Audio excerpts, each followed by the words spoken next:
TCP/IP와 네트워크 기초 완벽 가이드에 오신 것을 환영합니다. 개발자라면 반드시 알아야 할 네트워크의 핵심 개념을 초급자도 이해할 수 있도록 쉽게 설명해 드리겠습니다. 이 강의에는 7개의 퀴즈가 포함되어 있어 학습 내용을 확인하실 수 있습니다. 이번 강의에서는 6가지 핵심 주제를 다룹니다. 첫째, OSI 7계층과 TCP/IP 4계층 모델의 구조를 배웁니다. 둘째, TCP와 UDP의 차이점을 비교합니다. 셋째, TCP 연결의 핵심인 3웨이 핸드쉐이크 동작 원리를 살펴봅니다. 넷째, IP 주소와 포트 번호의 개념을 이해합니다. 다섯째, DNS가 도메인 이름을 IP 주소로 변환하는 과정을 알아봅니다. 마지막으로 API 통신이 네트워크 계층에서 어떻게 이루어지는지 학습합니다. 첫 번째로 OSI 7계층 모델을 살펴보겠습니다. OSI 모델은 네트워크 통신을 7개의 계층으로 나눈 표준 모델입니다. 각 계층은 독립적인 책임과 인터페이스를 가지고 있습니다.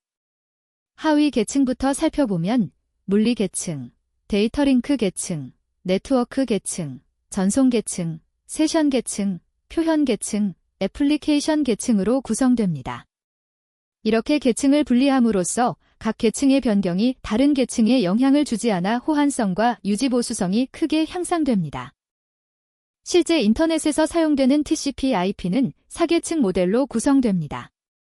OSI 7계층을 좀 더 실용적으로 단순화한 모델입니다. 가장 하위의 네트워크 인터페이스 계층은 물리와 데이터 링크 계층을 합친 것으로 실제 하드웨어 연결을 담당합니다. 인터넷 계층은 IP, ICMP, ARP 프로토콜을 사용하여 패킷의 경로를 설정합니다. 전송 계층은 TCP와 UDP로 데이터 전송을 관리하고 최상위 애플리케이션 계층은 HTTP, FTP, DNS 등 실제 응용 프로그램이 동작합니다. 코드로 각 계층의 프로토콜을 살펴보겠습니다. 애플리케이션 계층인 7계층에서는 패치 함수를 사용해 HTTP 통신을 합니다. 전송 계층인 4계층에서는 넷 모듈로 TCP 연결을 직접 다룰 수 있습니다. create 서버 함수로 TCP 서버를 만들고 사키트의 데이터 이벤트로 수신된 데이터를 처리합니다. listen 함수로 3000번 포트에서 서버를 실행하면 클라이언트의 TCP 연결을 받을 준비가 완료됩니다. 이처럼 각 계층은 서로 다른 API를 제공하며 독립적으로 동작합니다.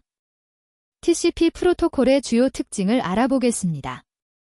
TCP는 연결 지향적이며 신뢰성 있는 데이터 전송을 보장하는 프로토콜입니다.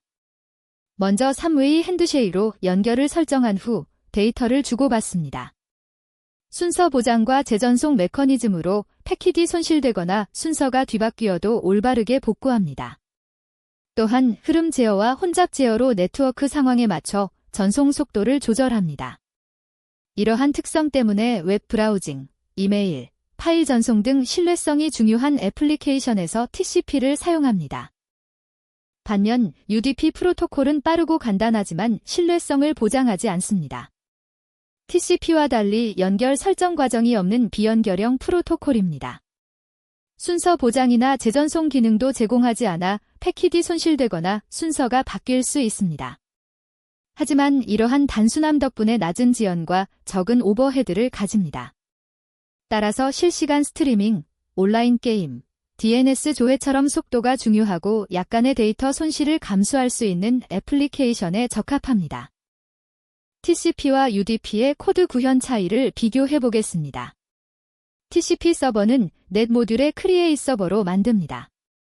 연결 기반이므로 각 클라이언트마다 사키트 객체가 생성되고 이를 통해 데이터를 주고받습니다. 라인 메서드로 클라이언트에게 메시지를 전송할 수 있습니다. 반면 UDP 서버는 드그램 모듈의 create 사키트로 만듭니다. 비연결 기반이므로 각 메시지가 독립적으로 전송되며 메시지 이벤트로 수신된 데이터와 발신자 정보를 함께 받습니다. TCP는 스트림 방식, UDP는 데이터그램 방식으로 동작한다는 차이가 있습니다. TCP 연결을 설정하는 3웨이 핸드쉐이크 과정을 자세히 살펴보겠습니다. 첫 번째 단계에서 클라이언트가 서버에게 SYN 패킷을 전송하여 연결을 요청합니다. 두 번째 단계에서 서버는 SYNICK 패킷으로 응답합니다. 이는 클라이언트의 요청을 수락하고 동시에 서버도 연결을 요청한다는 의미입니다. 세 번째 단계에서 클라이언트가 ACK 패킷을 보내면 연결이 완료됩니다. 이 과정을 거쳐 양방향 통신이 가능한 전이중 연결이 성립되며 이후 데이터를 안전하게 주고받을 수 있습니다. 네트스태트 명령으로 TCP 연결 상태를 확인하는 방법을 알아보겠습니다. 네트스태트건 명령으로 현재 모든 네트워크 연결을 볼 수 있고 그래프 ESTABISHED를 추가하면 연결이 완료된 상태만 필터링합니다. 특정 포트의 연결을 보려면 그래프 3000과 같이 포트 번호를 지정합니다. TCP 연결의 주요 상태로는 LIST에는 연결 대기 중, SYNCNT는 SYN 패킷 전송 후 응답 대기, STABISHED는 3의 핸드쉐이크 완료 상태, FNWAIT는 연결 종료 진행 중을 의미합니다. 이 명령어로 네트워크 상태를 실시간으로 모니터링할 수 있습니다. IP 주소의 역할과 종류를 알아보겠습니다. IP 주소는 네트워크상에서 각 장치를 식별하는 고유한 주소입니다. IPv 내는 32비트 주소 체계로 점으로 구분된 4개의 숫자로 표현되며 예를 들어 192.268.1.10과 같은 형식입니다. IPv6는 128비트로 훨씬 더 많은 주소를 제공하며 2001, 0db8, 1과 같이 16진수로 표현됩니다. 또한 공인 IP는 인터넷에서 직접 접근 가능한 주소이고 사설 IP는 내부 네트워크에서만 사용되는 주소입니다.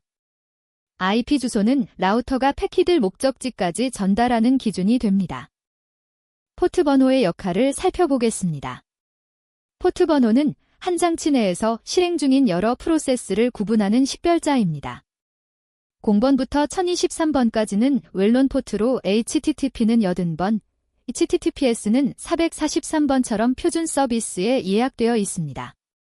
1024번부터 49151번까지는 레지스터드 포트로 애플리케이션이 등록하여 사용할 수 있습니다. 49152번부터 65535번까지는 다이내믹 포트로 클라이언트가 임시로 사용합니다. IP 주소와 포트 번호를 조합하면 소켓 주소가 되어 특정 컴퓨터의 특정 프로그램을 정확히 가리킬 수 있습니다. IP와 포트를 사용한 서버 구성 예제를 보겠습니다. 익스프레스 프레임워크로 웹서버를 만들 때 같은 IP 주소에서 포트 번호를 다르게 하여 여러 서비스를 동시에 실행할 수 있습니다. 첫 번째 리선으로 3000번 포트에 웹서버를 띄우고 두 번째 리선으로 3001번 포트에 API 서버를 띄웁니다. 0.0.0.0은 모든 네트워크 인터페이스에서 연결을 받겠다는 의미입니다. 클라이언트는 패치로 특정 IP와 포트를 지정하여 원하는 서버에 연결합니다. 이처럼 포트 번호 덕분에 하나의 컴퓨터에서 여러 서비스를 제공할 수 있습니다. DNS의 동작 원리를 알아보겠습니다. DNS는 도메인 네임 시스템의 약자로 사람이 읽을 수 있는 도메인 이름을 컴퓨터가 이해하는 IP 주소로 변환합니다. 예를 들어 www.google.com을 142.250.185.78로 바꿔줍니다. DNS는 계층적 구조로 되어 있어 루트 DNS, trdns.com, kr 등 도메인 DNS, google.com 순서로 조회합니다. 성능 향상을 위해 브라우저 캐시, 운영체제 캐시, DNS 서버 캐시 등 여러 계층에서 캐싱이 이루어집니다. TTL 값으로 캐시가 유효한 시간을 설정하여 IP 변경 시 적절히 반영되도록 합니다. Node.js의 DNS 모듈로 DNS 조회를 수행하는 방법을 보겠습니다. 로커프 함수는 도메인 이름을 IP 주소로 변환합니다. www.google.com을 조회하면 142.250.185.78과 같은 IP 주소와 IPv4인지 IPv6인지를 나타내는 팸리 정보를 받습니다. 리잘브 함수로 A 레코드 같은 상세한 DNS 레코드를 조회할 수도 있습니다. 리버스 함수는 역방향 조회로 IP 주소에서 도메인 이름을 얻습니다. 예를 들어 8.8.8.8을 조회하면 구글 DNS 서버의 호스트 이름을 확인할 수 있습니다. 이 과정에서 브라우저, DNS 서버의 캐시를 거쳐 최종 IP를 얻게 됩니다. 웹 API 호출이 네트워크 계층을 거쳐 이루어지는 과정을 살펴보겠습니다. 먼저 애플리케이션 계층에서 GT나 포스트 같은 HTTP 요청을 생성합니다. 요청 헤더와 본문을 포함한 메시지가 만들어집니다. 전송 계층에서는 TCP 연결을 설정하고 데이터를 신뢰성 있게 전송합니다. 네트워크 계층에서는 IP 프로토콜로 패킷을 라우팅하여 목적지까지 전달합니다. 마지막으로 물리 계층에서 전기 신호나 광 신호, 무선 신호로 실제 데이터를 전송합니다. 이렇게 여러 계층이 협력하여 API 통신이 완성됩니다. API 호출의 각 계층 동작을 코드로 분석해 보겠습니다. 패치 함수로 포스트 요청을 보내면 내부적으로 여러 단계가 자동으로 일어납니다. 먼저 DNS 조회로 API gigexample.com 도메인을 93.184.216.34 같은 IP 주소로 변환합니다. 그 다음 TCP3의 핸드쉐이크로 SON, SON-ACK, AKK 패킷을 주고받아 연결을 설정합니다. HTTPS를 사용하므로 TLS 암호화 협상을 통해 보안 연결을 수립합니다. 이후 HTTP 포스트 요청을 전송하고 응답을 받습니다. 마지막으로 4웨이 핸드쉐이크로 연결을 정상 종료합니다. 간단한 패치 한 줄 뒤에는 이처럼 복잡한 네트워크 프로토콜이 숨어 있습니다. 네트워크 문제를 효과적으로 디버깅하는 전략을 알아보겠습니다. 가장 중요한 원칙은 하위 계층부터 순차적으로 확인하는 것입니다. 첫 번째 단계로 물리적 연결을 확인합니다. 케이블이 제대로 연결되었는지, WiFi가 정상 작동하는지 점검합니다. 두 번째로 IP 설정과 라우팅을 확인합니다. IP 주소가 올바르게 할당되었는지, 게이트웨이 설정이 맞는지 검토합니다. 세 번째로 방화벽 규칙과 포트 상태를 확인합니다. 필요한 포트가 열려 있는지 점검합니다. 마지막으로 애플리케이션 로직을 검증합니다. 하위 계층 문제를 먼저 해결해야 상위 계층 디버깅이 의미 있습니다. 실제 네트워크 디버깅에 유용한 명령어들을 소개하겠습니다. 핑 명령은 ICMP 프로토콜로 상대방과의 연결 가능 여부를 확인합니다. 트레이스 루트 또는 트러서트로 패킷이 목적지까지 가는 경로를 추적할 수 있습니다. 텔레트이나 NC 명령으로 특정 포트의 연결을 테스트합니다. 예를 들어 443번 포트가 열려 있는지 확인할 수 있습니다. 엔슬루커프과 딕으로 DNS 조회가 정상인지 검증합니다. 네트스태트로 현재 TCP 연결 상태를 확인합니다. 각 명령어는 특정 계층의 문제를 진단하는 데 특화되어 있어 문제의 원인을 빠르게 찾는 데 도움이 됩니다. 첫 번째 퀴즈입니다. OSI 7계층 모델에서 각 계층이 독립적으로 동작할 수 있는 가장 핵심적인 이유는 무엇일까요? 한 번, 각 계층이 서로 다른 프로토콜을 사용하기 때문에. 두 번, 각 계층이 명확한 인터페이스와 책임 경계를 가지고 있어 한 계층의 변경이 다른 계층에 영향을 주지 않기 때문에. 세 번, 각 계층이 물리적으로 분리된 하드웨어에서 동작하기 때문에.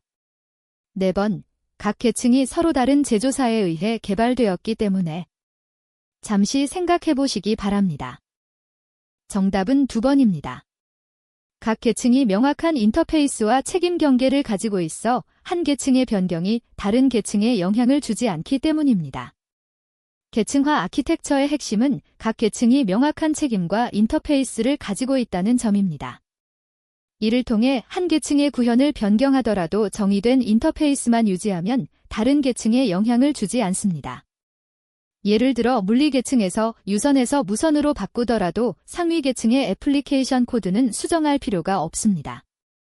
이것이 표준화와 호환성의 기반이 됩니다. 두 번째 퀴즈입니다. TCP의 3위 핸드쉐이크에서 SYN 패킷을 받은 서버가 SYN-ACK를 보내는 이유로 가장 적절한 것은? 한 번, 클라이언트에게 데이터 전송이 가능함을 알리고 동시에 서버도 연결을 요청하기 위해. 두 번, 클라이언트의 연결 요청을 거부하고 재시도를 요청하기 위해. 세 번, 서버의 IP 주소와 포트 번호를 클라이언트에게 알려주기 위해. 네 번, 클라이언트와 서버 간의 데이터 전송 속도를 협상하기 위해. 생각해보세요. 정답은 한 번입니다. 클라이언트에게 데이터 전송이 가능함을 알리고 동시에 서버도 연결을 요청하기 위해서입니다. 3웨이 핸드쉐이크는 양방향 연결을 설정하는 과정입니다. SYN-ICK는 두 가지 의미를 동시에 담고 있습니다. ACK 부분은 클라이언트의 SYN을 받았다는 확인이고 SYN 부분은 서버도 클라이언트에게 연결을 요청한다는 의미입니다. 이렇게 해야 클라이언트와 서버 양방향으로 데이터를 주고받을 수 있는 전이중 연결이 성립됩니다. 세 번째 퀴즈입니다. 웹 애플리케이션에서 API 호출이 실패했을 때 네트워크 계층 모델을 기반으로 한 가장 체계적인 디버깅 순서는 한 번 애플리케이션 로그 확인, DNS 조회 확인, 방화벽 설정 확인, 물리적 연결 확인. 두 번 물리적 연결 확인, IP 설정 확인, 방화벽과 포트 확인, 애플리케이션 로직 확인. 세 번 TCP 연결 상태 확인, HTTP 헤더 확인, IP 라우팅 확인, 케이블 연결 확인. 네 번 DNS 서버 확인, 넥 주소 확인, 애플리케이션 코드 확인, 네트워크 대역폭 확인. 올바른 순서를 찾아보세요. 정답은 2번입니다. 물리적 연결 확인, IP 설정 확인, 방화벽과 포트 확인, 애플리케이션 로직 확인 순서입니다. 네트워크 문제는 하위 계층부터 순차적으로 확인하는 것이 효율적입니다. 물리 계층, 네트워크 계층, 전송 계층, 애플리케이션 계층 순서로 점검해야 합니다. 하위 계층에 문제가 있으면 상위 계층은 아무리 확인해도 의미가 없기 때문입니다. 예를 들어 네트워크 케이블이 연결되지 않았다면 IP 설정이나 애플리케이션 코드를 아무리 고쳐도 통신이 불가능합니다. 네 번째 퀴즈입니다. UDP가 TCP보다 적합한 실시간 애플리케이션의 특성을 가장 정확하게 설명한 것은? 한 번, UDP는 패킷 손실 시 재전송을 하지 않아 지연이 적고 약간의 데이터 손실보다 실시간성이 더 중요하기 때문에. 두 번, UDP는 TCP보다 보안이 강화되어 있어 실시간 통신에 안전하기 때문에. 세 번, UDP는 연결 설정 과정이 있어 안정적인 실시간 스트림을 제공하기 때문에. 네 번, UDP는 혼잡 제어 기능이 있어 네트워크가 혼잡할 때 자동으로 속도를 조절하기 때문에. 화상회의나 온라인 게임을 떠올려 보세요. 정답은 한 번입니다. UDP는 패킷 손실 시 재전송을 하지 않아 지연이 적고 약간의 데이터 손실보다 실시간성이 더 중요하기 때문입니다. 실시간 애플리케이션에서는 데이터의 완전성보다 낮은 지연이 더 중요합니다. UDP는 연결 설정, 재전송, 순서 보장이 없기 때문에 오버헤드가 적고 빠릅니다. 화상회의에서 0.1초 전에 패킷을 재전송받는 것보다 약간의 화질 저하를 감수하고 현재 영상을 계속 받는 것이 더 나은 경험을 제공합니다. 다섯 번째 퀴즈입니다. DNS 캐싱이 여러 계층에서 이루어지는 이유와 TTL 값의 역할을 가장 정확하게 설명한 것은? 한 번, 보안을 강화하기 위해 각 계층에서 DNS 응답을 검증하고 TTL은 캐시된 데이터의 암호화 강도를 나타낸다. 두 번, 네트워크 트래픽을 줄이고 응답 속도를 높이기 위해 각 계층에서 캐싱하며 TTL은 캐시된 정보가 유효한 시간을 지정하여 변경된 IP 주소 정보가 반영되도록 한다. 세 번, DNS 서버의 부하를 분산하기 위해 각 계층에서 캐싱하며 TTL은 동시 접속자 수의 제한을 나타낸다. 네 번, DNS 조회의 정확성을 높이기 위해 각 계층에서 중복 검증하며 TTL은 도메인 이름의 길이 제한을 나타낸다. 정답은 2번입니다. 네트워크 트래픽을 줄이고 응답 속도를 높이기 위해 각 계층에서 캐싱하며 TTL은 캐시된 정보가 유효한 시간을 지정하여 변경된 IP 주소 정보가 반영되도록 합니다. DNS 캐싱은 성능 최적화를 위한 전략입니다. 브라우저, OS, 로컬 DNS 서버로 갈수록 네트워크 비용과 지연이 증가하므로 가까운 곳에서 캐시된 정보를 사용하면 빠르고 효율적입니다. TTL로 일정 시간이 지나면 캐시를 무효화하고 새로 조회하도록 하여 성능과 정확성 사이의 균형을 맞춥니다. 여섯 번째 퀴즈입니다. IP 주소와 포트 번호의 역할을 택배 시스템에 비유할 때 가장 정확한 설명은? 한 번, IP 주소는 아파트 동호수이고 포트 번호는 도시 이름이다. 2번, IP 주소는 건물 주소이고 포트 번호는 그 건물 내의 특정 호수나 사무실 번호이다. 3번, IP 주소는 우편 번호이고 포트 번호는 수취인의 이름이다. 4번, IP 주소는 택배 송장 번호이고 포트 번호는 배송 기사의 전화번호이다. 택배가 어떻게 배달되는지 생각해 보세요. 정답은 2번입니다. IP 주소는 건물 주소이고 포트 번호는 그 건물 내의 특정 호수나 사무실 번호입니다. IP 주소는 네트워크상에서 특정 컴퓨터를 찾아가는 주소로 건물 전체를 특정하는 주소와 같습니다. 포트 번호는 그 컴퓨터 내에서 실행 중인 여러 프로그램 중 어떤 것과 통신할지를 지정하는 것으로 건물 내의 특정 호수나 사무실을 지정하는 것과 유사합니다.